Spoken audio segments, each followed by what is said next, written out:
Hello, I'm Jonathan Samet. I'm from the University of Southern California, Department of Preventive Medicine.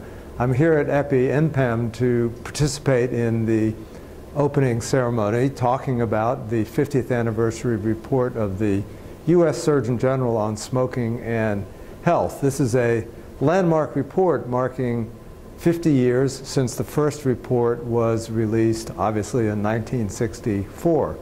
That report concluded momentously that smoking caused lung cancer in men, and it certainly commented on the smoking heart disease connection, but did not quite at that point elevate the association to be causal.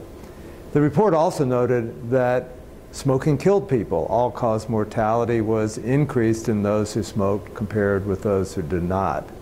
In a model that has lasted, the report said that smoking was a problem significant enough that something should be done about it. And in the 50 years since then, spanned by 31 reports, that tact has always been taken. Here's the science. The science means do something, and leaving it then to the policymakers, the decision makers, to say what it is that should be done. I'll touch on a few highlights since 1964. 1972, Surgeon General Jesse Steinfeld, the first report to talk about the problem of what was called tobacco smoke pollution, something we would now call secondhand smoke. 1979, under Joseph Califano, a massive volume that summarized all that was known about smoking, pointing to just how voluminous the evidence had become. 1986, Everett Koop, the first report on involuntary smoking, one that helped to fuel the drive towards clean indoor air by saying that smoking was a cause of disease, lung cancer in non-smokers. 1988, nicotine is addicting and smoking is addicting. Moving forward, 2000, a very important document summarizing what we know about policy and saying that we have things that we can do in tobacco control that work.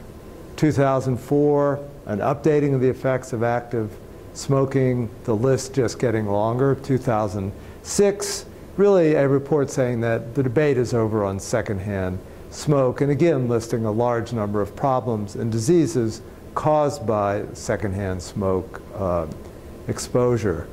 I would say leading up to 2014, there have been some other important reports. 2012, children, the role of media, the role of movies in enticing children to become smokers. And now we reach 2014, released in January, a 900-page report with an additional 500 pages of tables and figures, looking back at the history of what has happened since 1964, adding to the list of diseases caused by active and passive smoking, and then looking forward on the policy side.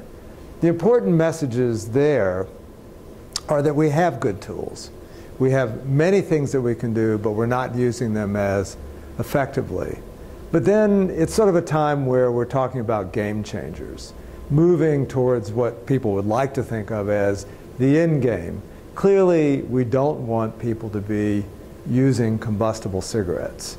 The report comments on the issue of how, in fact, we will use non-combustible products like electronic cigarettes that are attracting so much attention at the moment because their use is rising so rapidly. There's clear support for more vigorous tobacco control, and the modeling in the report documents the need for that. If we keep doing things as we're doing, we just have too many smokers dying for the next 30, 40 years. And even by 2050, we project that 8 to 10% of people could be smoking. Far too many.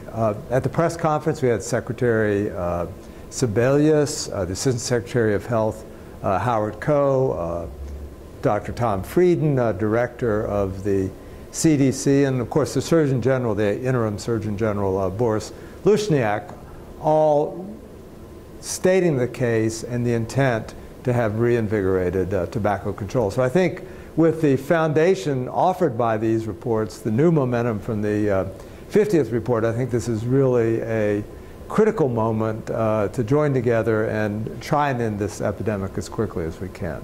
Thank you.